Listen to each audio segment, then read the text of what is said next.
political power. That's how Democrats passed the Affordable Care Act. But Obamacare also fueled a Tea Party backlash that gave Republicans control of the House of Representatives. Did that toehold also give conservatives the leverage to kill the law? Two new senators elected with strong Tea Party support thought so. Ted Cruz of Texas and Utah's Mike Lee.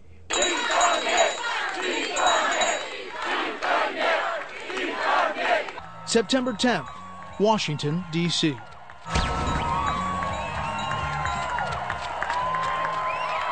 Only you can win this fight.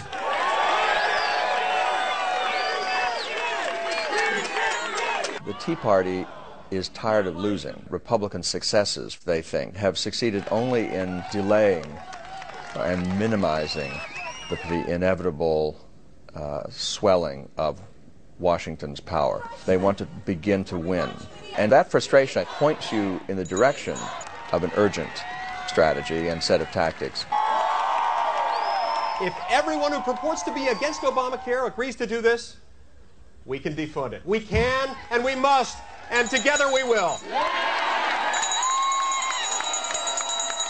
Right after the rally, I sat down with Cruz and Lee. You've been talking about this as the last chance to get rid of Obamacare. Do you believe that? What I've described it as is the last chance before Obamacare kicks in on January 1st. And that's significant because we know that when a major entitlement program kicks in this country, it's really hard to get rid of it. We've got 20 days between now and September 30th. Congress is given the power of the purse, but it's a meaningless power. If you don't say to the executive branch, we are going to start, as Ted Cruz might say, defunding things. If you're not willing to use the powers that the framers gave you to rein in executive excess, you are inviting more executive excess and the raw wielding of power.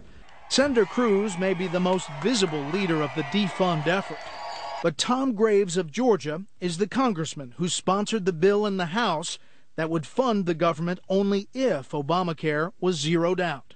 He told us of his impassioned plea to get House Republicans behind it. I shared my heart. I said, I cannot look my constituents in the eyes and tell them that I did all I could do for them if we don't do everything right now. As I concluded my remarks, there was applause throughout the conference. It was the first bill that Graves had ever written.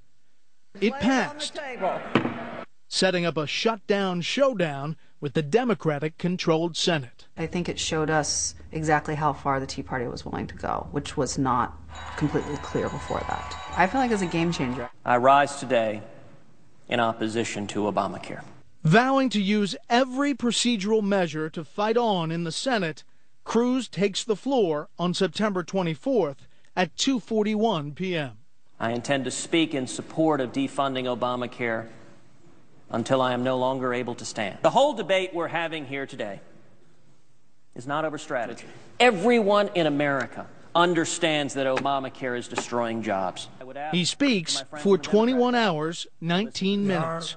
The hour of noon having arrived pursuant to the order of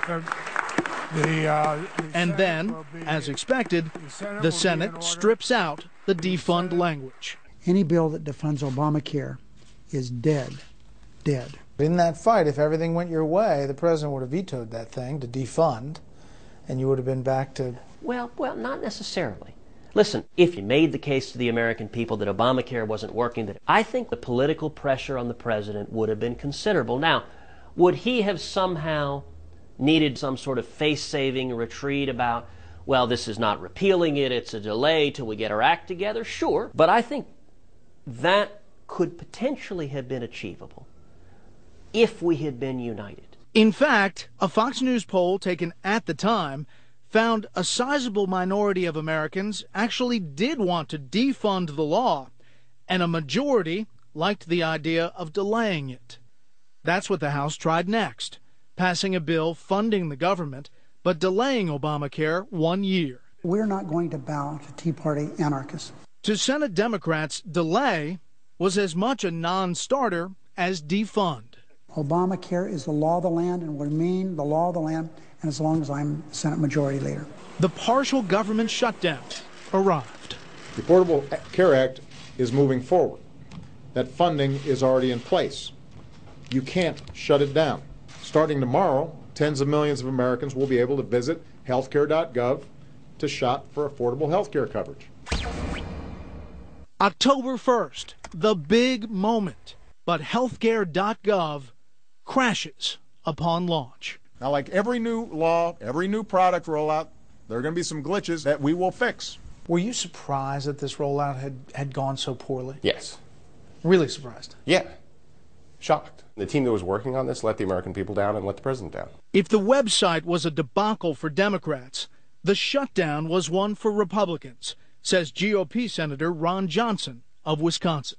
I wish we would have pursued delay. I think we'd be looking like political geniuses had we demanded delay. I mean, Senator Cruz would say, hey, listen, they got to delay very quickly.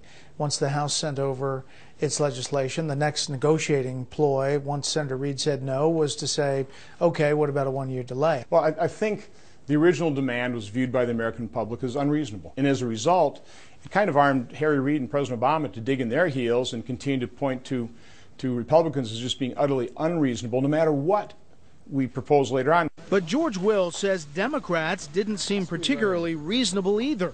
The president followed his sequester folly. The sky is falling, the earth's coming to an end, with, oh my goodness, government shut down. We have to first build a fence around an open-air World War II memorial so we can say we've closed it. And he looked like a foolish and vindictive man. Soon, another deadline approached. The debt ceiling, again.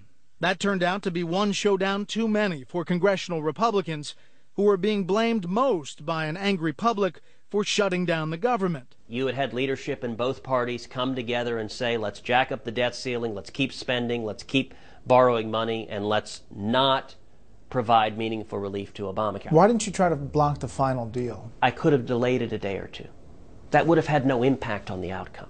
I'm interested in fighting fights where you can make a meaningful difference for the American people. The real problem with what Mr. Cruz did was he turned to decent, devoted, conservative Americans and said, I got a shortcut.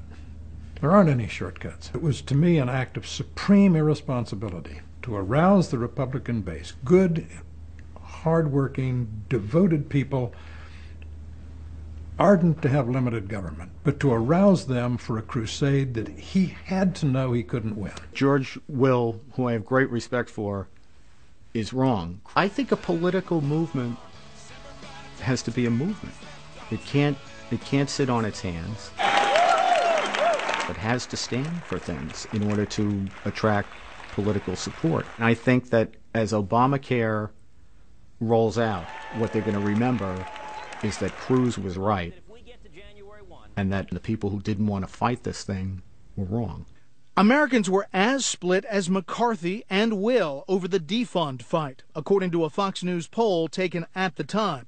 46% saw it as a waste of time. Exactly the same number saw it as an important effort. That included 59% of Republicans and 74% of Tea Partiers. God bless Texas! So it's not so surprising Senator Cruz returned to a hero's welcome back home. By November, with the government shutdown in the rearview mirror and the troubled Obamacare rollout front and center, Republicans erased an 8-point Democratic lead in the generic congressional ballot. The GOP was now up by 3. Meanwhile, conservative efforts to kill the law continued, with skirmishes in venues you wouldn't expect.